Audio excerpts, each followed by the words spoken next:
왜? 무슨 일 있어? 일단 시작하면 그만해. 기회는 이번 분입니다. Halo guys, balik lagi ke channelnya Mimin. Gimana kabar teman-teman semua? Semoga baik-baik aja ya. Oke, di video kali ini mari kita lanjutkan review dari drama The Judge Returns yang makin seru tentunya. Bagaimana kelanjutannya? Ini dia, by Mimin. Gara-gara ditendang sama Han Yong, anak buahnya Shin Jin marah dan akhirnya mereka berduel.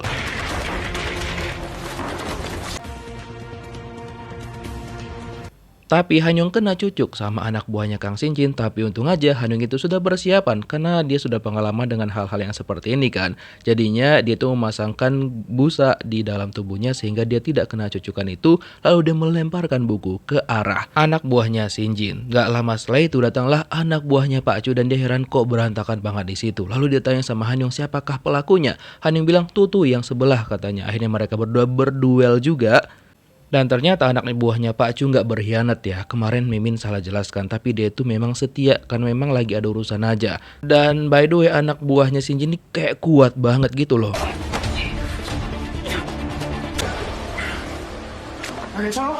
Jung Ho datang tepat pada waktunya dan dia menyingkirkan anak buahnya Shin Jin. Karena udah terdesak banget dan juga kalah jumlah, dia memutuskan untuk pergi kabur dari sana. Setelah itu Han Yong dan juga Jung Ho meninggalkan tubuh dari Pak Chu dan juga pengawalnya di dekat mobil polisi dan juga memberikan kabar kepada polisi beserta dengan jaksa Park Chul Wo. Sementara itu anak buahnya Shin Jin memberikan laporan bahwa dia itu gagal karena ada orang yang mengganggu rencana mereka. Terus Jin Han juga bilang kepada Shin Jin bahwa akhir-akhir ini rencana mereka sering gagal semenjak Han Yong ikut campur urusan mereka.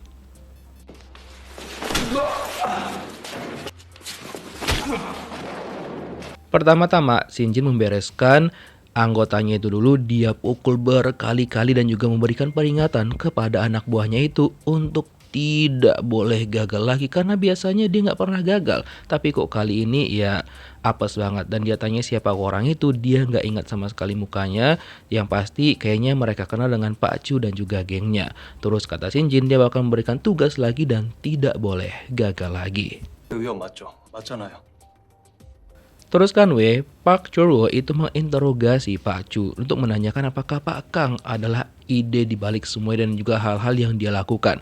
Terus akhirnya dengan sangat-sangat terpaksa dia itu membuka mulutnya dan mengatakan bahwa iya betul, Pak Kang adalah orang yang menyuruh dia melakukan itu. Dan langsung dong informasi buka mulutnya Pak Chu disampaikan kepada Kang Shin Jin. Setelah itu dia juga melihat di berita tentang perkembangan dari Pak Wu yang akhirnya mengaku ke media dan juga meminta simpati media mengadakan konferensi pers dan mengatakan bahwa anaknya itu memang melakukan hal itu, cuma ya udah dia tanganin lah gitu-gitu katanya. Terus ketika mereka ngebahas tentang manipulasi sahamnya, dia itu katanya nggak mau ngejawab. 박 의원님, 그딴 억지하지 마. 지금 박철우 검사입니다. Terus Park Chul Wo itu datang ke kantornya Pak Kang dan juga menyita barang-barang yang ada di sana karena dia juga sudah memiliki surat perintah. Lalu anggotanya Pak Kang memberikan kabar dan dia pening banget dan bingung apa yang harus dia lakukan karena ya udah terdesak banget.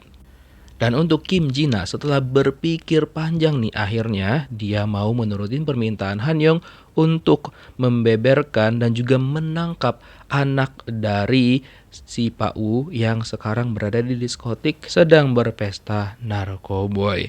Terus kan Park Chul Wo itu tiba-tiba aja ditelepon sama Pak Kang. Dia suruh tuh mereka berjumpa dan juga ngobrol empat mata. Dia kasih tahu sama Han Yong, dibilang sama Han Yong kan tadi itu jebakan. Enggak, tenang aja, aku gak akan terjebak kata Chul Wo kan. Terus Han Yong tuh kan khawatir banget, dia teleponin terus si Chul Wo cuma gak diangkat-angkat. Padahal benar tuh si Han Yong, Pak Kang itu udah ada di sebelah dia anak buahnya si Shin Jin. Nah pas si Han Yong mau pergi tuh ke tempatnya Pak Park untuk menyelamatkan dia, si Shin Jin ini nguji Han Yong. Jadi dia suruh sama Han Yong tuh untuk datang ke tempat dia untuk melihat berita apa nanti yang bakal mereka dengar.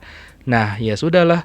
Oh ya, Kim Jina akhirnya sampai ke bar ataupun diskotik dan dia menangkap anak dari Pak Wu yang memang lagi tertangkap basah di sana menggunakan narkoba bersama dengan teman-temannya. Di sana juga ada hadir Song Nayeon memang disuruh sama Han Yong untuk membeberkan berita juga. Dan setelah itu nggak lama, akhirnya di berita itu tersebar luas tentang anaknya Pak Wu itu dan dia nggak bisa berbuat apa-apa lagi.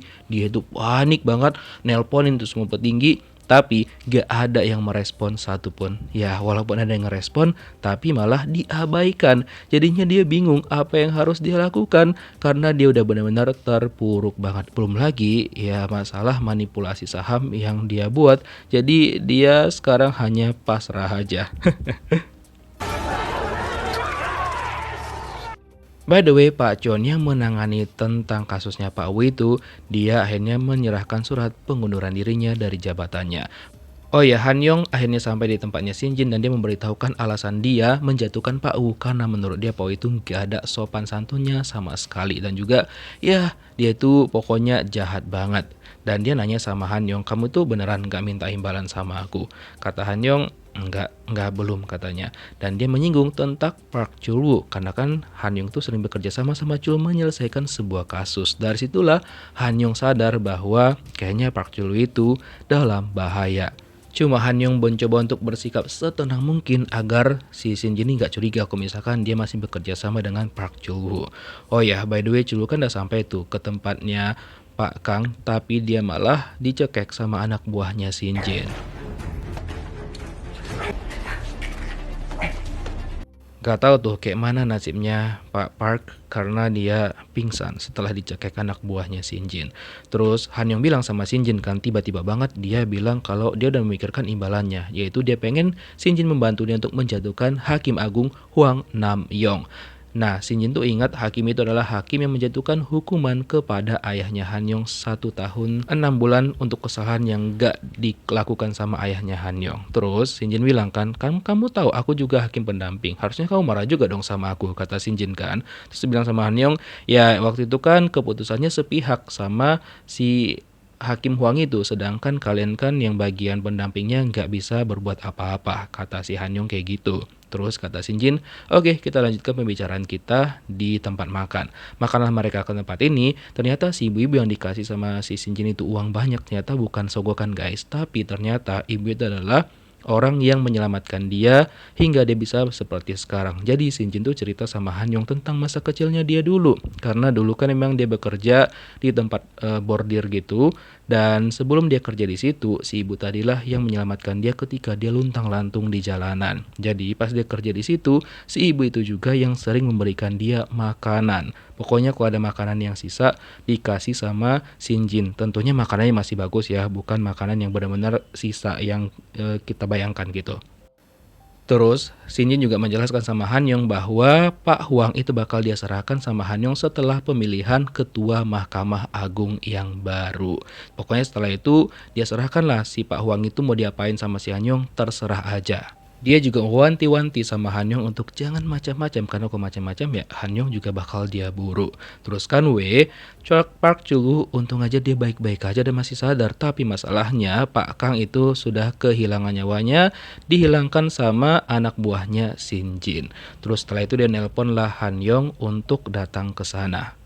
Sesampainya Han Yong di tempatnya Park Chul Woo, Chul itu menceritakan semuanya dan Han Yong bilang, kan aku udah kasih tahu sebelumnya kalau itu tuh jebakan, kok sih nggak percaya, ngeyel jadi orang. Dan akhirnya kamu kena getahnya sendiri kan, dan untung kau tuh baik-baik aja, katanya gitu. Terus dibilang sama Han Yong kepada Chul Woo, udah hubungin aja polisi, tapi jangan kasih tahu kalau misalkan aku di sini, karena kalau misalkan nanti polisi tahu dan juga tersebar ke media, susah, karena nanti orang-orang ngira hakim sama jaksa kerjasama. Jadi udah turutannya permintaan aku, kata Han Yong kayak gitu. Terus Park Chul Woo akhirnya menuruti Han Yong dan juga menelpon polisi dan juga menceritakan kejadian yang dia alami. Keesokan harinya, Jin itu menagih sama Han Yong, kasih taulah apa hal yang bisa untuk menangkap si Jang Tae-sik itu. Terus kata Han Yong, kau sabar. Intinya itu nggak bisa menyerahkan bukti-bukti seperti yang kau lakukan sebelumnya. Ujung-ujungnya dibebaskan juga tuh kan si Tae-sik. Intinya, kau sabar, aku janji bakal bantu, kata Han Yong gitu. Cuma, kalau misalkan kau maksa, ya kau harus menyerahkan nyawamu, mempertaruhkannya kalau misalkan mau berhubungan sama mereka, kata Han Yong gitu. Setelah itu Han Yong pergi ke tempat interogasinya Pak Chu. Kebetulan Chul Woo ada di sana. Pas Han Yong datang dia pulang, dia keluar dan si Pak Chu akhirnya sadar bahwa yang menangkap dia kemarin dan menggunakan ekskavator itu adalah Hakim Han Yong, dan akhirnya Pak Chu mengakui semuanya di situ karena sidang untuk putusannya dia itu berjalan esok harinya dan dia juga nggak bisa ngelak lagi, dan sebenarnya dia juga agak menyesal karena menurutin Pak Kang karena Pak Kang udah nggak ada dan juga nggak ada lagi yang ngebelain dia. Ya udah, pas di persidangannya si Han Yong bertindak bukan sebagai hakim itu yang lain, dan Chul Woo itu sebagai jaksa penuntutnya, dan dia menuntut di penjara Pak Chu ini sama anggotanya selama 10 tahun dan juga denda 5 miliar won. Walaupun dia nggak terima, tapi ya itu udah keputusan pengadilan dan mereka harus menghadapi segala konsekuensi yang ada. Terus di tempat kejadian reruntuhan itu orang-orang memberikan penghormatan terakhir mereka kepada para korban. Mereka berbelasungkawa dan juga keluarga korban juga datang ke sana, terutama orang tua dari yang dibantu sama Han Yong itu. Mereka pun akhirnya mengikhlaskan kepergian anak mereka. 이 대법원장 선출권입니다. Sementara itu di tempat para petinggi itu bakal diadakan pemilihan Mahkamah Agung yang berikutnya. Tapi Pak Woo ini nggak ikut karena dia itu udah nggak dianggap lagi sama mereka. Bahkan ketika meeting selesai dia itu diabaikan sama mereka.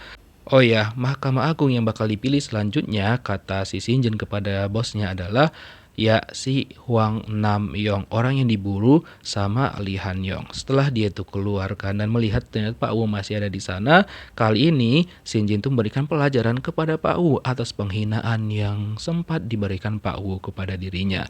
Dibilang sama Shin Jin, anaknya itu bakal dibebaskan dalam masa percobaan, tapi untuk manipulasi sahamnya Pak Woo tetap harus berjalan. Nah Pak Woo nggak terima, cuma ya kayak mana lagi. Dibilang sama Shin Jin, dia juga punya ya foto-foto selingkuhan istrinya Pak Woo dari setiap driver pribadinya, sering banget ganti dan tiap ganti itu ya selingkuh terus gitu. Udahlah anak narkoboy, istri pula selingkuh. Susah kayak hidup Pak Woo ini kan. Dan dibilang sama Shin Jin apapun yang dia bilang sekarang, dan diperintahkan Pak Woo harus nurut. Kalau misalkan dia mau karir politiknya tetap berjalan. Stroke nggak tuh Pak Woo? Sabar ya, tapi ya kayak mana lagi. Setelah itu, Ketua Mahkamah Agung yang lama, Pak John, itu dipaksa mundur dari jabatannya dia, dan dia juga nggak tahu itu kenapa, dan ya terpaksa dia menurutin semuanya. Itu diatur sama Kang Shin Jin, yang membuat Han Yong tuh penasaran kekuatan Shin Jin ini gitu. Dia juga kasih tahu sama Jin Han bahwa Ketua Mahkamah Agung selanjutnya adalah Hwang Nam Yong, dan mereka bakal mengatur pertemuan untuk nanti malam mendiskusikan sesuatu dengan Hwang Nam Yong itu. Terus kan Wei Jin Han karena masih belum percaya 100% sama Han Yong kalau misalkan Han Yong itu memihak kepada Shin Jin, jadi dia tetap minta bantuan temannya si Han Yong nih, si Kim Yun Hyuk, untuk menyelidikin seluruh gerak-geriknya Han Yong dan harus dilaporkan sama dia sedetail mungkin. Pokoknya mata-matain aja tuh si Han Yong dan laporin setiap gerakannya dia. Nah setelah itu malamnya kan Shin Jin akhirnya bertemu tuh sama Pak Hwang. Shin Jin memastikan bahwa Pak Hwang ini bakal naik jadi Ketua Mahkamah Agung yang baru, dan juga mereka bakal bekerja sama karena dulunya kan mereka sempat tuh bekerja sama sebagai hakim dan juga hakim pendamping. Nah setelah Pak Hwang itu pergi dari sana dan juga percaya dengan apa yang dikatakan sama Shin Jin pindah tuh ke sebelah, yang ternyata di sebelah itu kan ada Lee Han Yong, karena kan dia memang ngajak Han Yong tuh, cuma memang tidak ikut dalam pertemuan dengan Pak Hwang itu, cuma hanya mendengarkan seluruh percakapan mereka. Setelah itu, Shin Jin mengatakan sama Han Yong dia bakal menyerahkan si Pak Hwang ini sama Han Yong setelah Mahkamah Agung yang baru itu terpilih, dan dia memberikan bukti untuk menjatuhkan Pak Hwang itu. Setelah itu bukti itu diserahkan sama Han Yong kepada temannya dia si Jung Ho. Ternyata anaknya Pak Hwang itu nilainya kan jelek tuh, cuma pas ngelamar kerja ya karena ordal jadinya diloloskan gitu. Terus kan keesokan harinya Han Yong tuh dipanggil sama atasannya dan juga Yi-sok. Dimana mereka tuh nanya apakah Han Yong masih sering keluar sama Shin Jin. Han Yong bilang sering, malah kami juga sering minum bareng gitu. Nah mereka kecewa lah. Terus disuruh kan jauh-jauh sama Shin Jin dan juga apa yang mereka rencanakan Han Yong gak mau bilang. Nah Yi-sok tuh marah dan dia bilang sama Han Yong, kayaknya ini adalah akhir dari pertemanan kita, katanya gitu kepada Han Yong. Terus dibilang sama Han Yong, oke gak apa-apa aku keluar dan sampai jumpa lagi ya pak, katanya gitu kepada Yi-sok. Yang ternyata Han Yong itu bertemu sama calon mertuanya dan bilang kepada calon mertuanya bahwa mereka bakal memburu Yi-sok. Entah apa yang direncanakan sama Han Yong. Kira-kira gimana kelanjutan kisahnya, kita lihat di next episode. Thank you for watching guys, see you next video, bye bye.